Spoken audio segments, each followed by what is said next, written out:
What's up, ladies and gentlemen, and welcome to this POV review by Autobahn. My name is Martin, and today I am taking a look at this awesome BMW M340i. Yes, once again, I do have to admit, it is my sort of favorite car ever.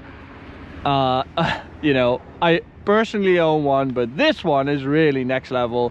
It's a turbocharged upgrade M340i. We've been waiting for one for quite a while. We've actually had one, but we weren't really satisfied with the performance it delivered from a different viewer. So we thought we wouldn't upload that video. But now though, from a different brand of turbocharger, we have one that really performs. So I'm really happy with that. So I'm going to do a lap around the car and then take it to this B road. And then we are going to hit the Autobahn for an Autobahn blast. There, on request by someone from my previous video, but I'm not going to steal Max's catchphrase.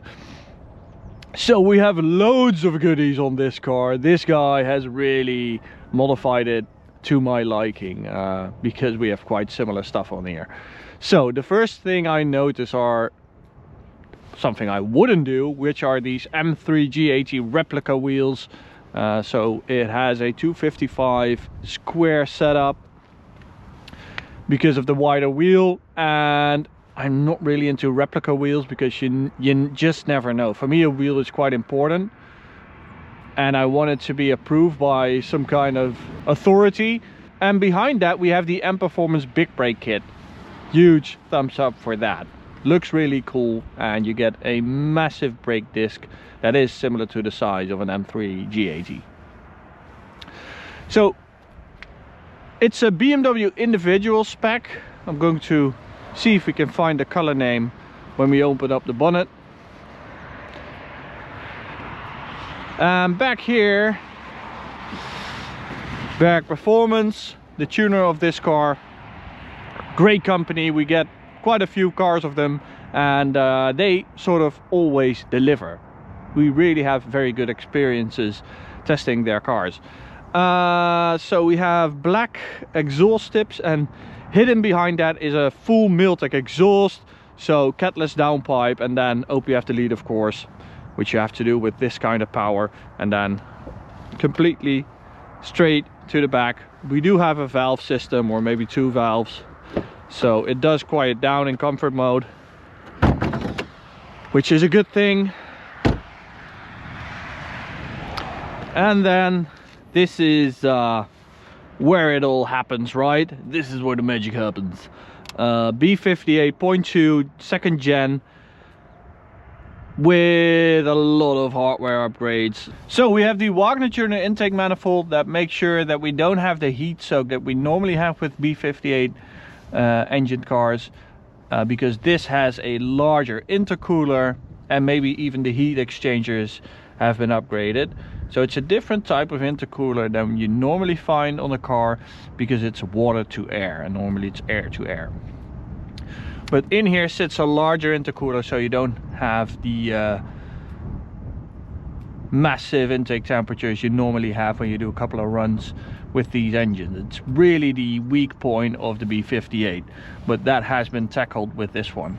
There we find the Dorsch upgrade fuel pump, and that's just for that extra like 10 or 20 horsepower you can get by upgrading. You don't really need it, but if you really want everything, you do that. There we have the Turbo Systems Stage 1 Turbo and a Wagner tuning catless downpipe, and to finish it off we have an Eventuri intake, so it gets lovely noises and stuff like that, and it gets the best intake inlet to feed that big turbo. And as you can see, it's a bit lower because the car sits on KWV3, which I also have on my M340i. Lovely, lovely system. Oh, it's cold. Now, let's find out what it's actually like to drive. Is it very different to a stock turbocharged car? Well, of course you have a lot more power. It's 592 horsepower and just a little over 700 Newton meters. Now that torque has been limited to really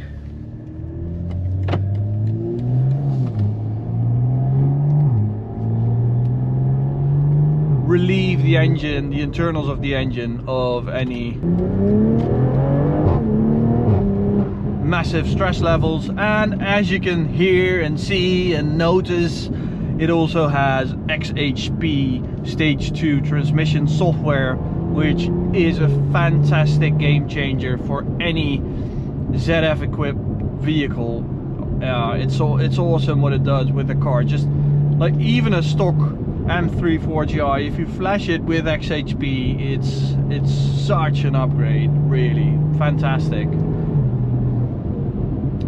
Now we sit on winter tires today, so I'm not going to do any launches. I also don't really like doing launches with turbo upgrade cars, especially when it's a larger turbo, because well, it spools up a bit later. That's something you really notice with a stock M340i and a stock B58.2. There is so much power down low, so much. It really has this immediate, like, little spool that gives you that immediate push. This sort of doesn't have that anymore, which I would miss. I mean, I really like that about the M340i, that immediate shove you get once you just give it some throttle. It's for everyday use. That's really nice.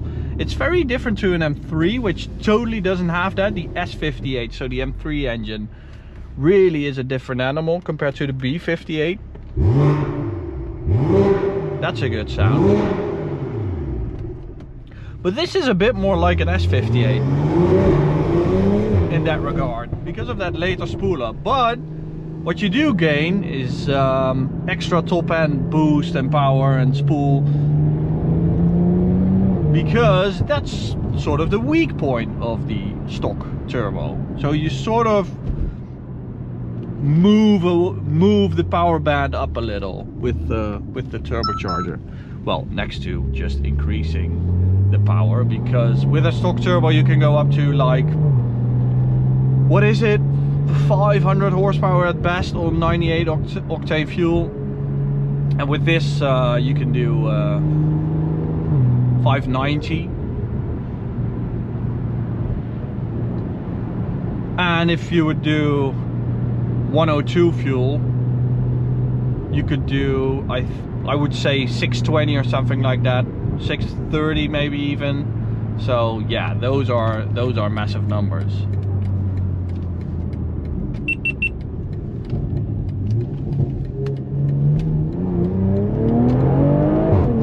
Oh, that's good. I really like that top end power. As I said, that is sort of missing with the stock M340i or stock turbo. Oh, that's quick.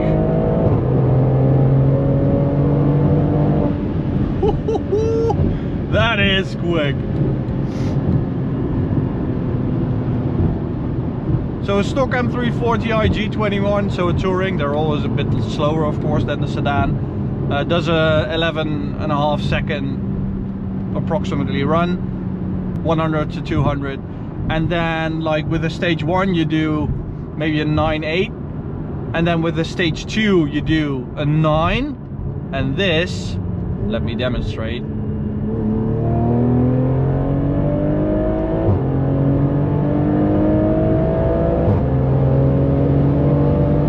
Does a 7.3 something.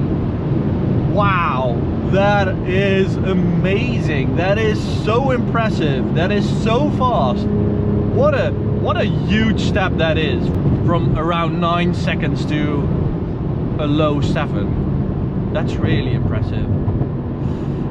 So we do have winter tires, as I said. So we are limited to 240, and it's actually limited. Let me show you. There we have a limiter.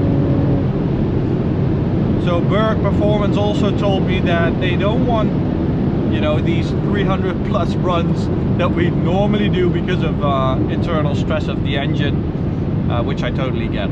So at like 3,500 RPM, this would normally be like the sweet spot for this engine. But if I now floor it, nothing really happens, and then it picks up quite aggressively all the way to that red line.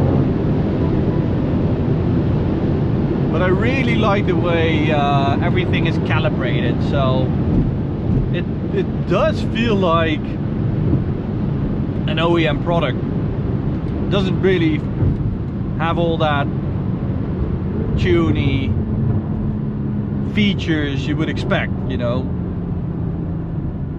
It's very linear in that sense, and that is also why they cap the torque a bit. There's even, it has map switching, so I can select between 4 different engine maps, and there's even like a track map that has a very linear torque delivery, and it's really limiting torque down low. But I totally get that, because otherwise you're just fighting the torque on track, and that's something you don't want to do. Okay, let's do a little sound check right here. Little tunnel. Little bang and rumble on the overrun. Very nice. You do really notice those winter tires, because you can feel how capable this suspension setup is. Well, I know how capable it is because I have it on my M340i, but again, the winter tires are very limiting in that regard. But what a nice build this is. It feels so sort of normal, which is a compliment. You don't feel like you're driving this stage 3 turbo, crazy turbo build. You feel like you're driving the M340i that's just super quick and will destroy an M3 Touring like that. So massive thanks to the owner of this car and to Berg Performance for letting me test it.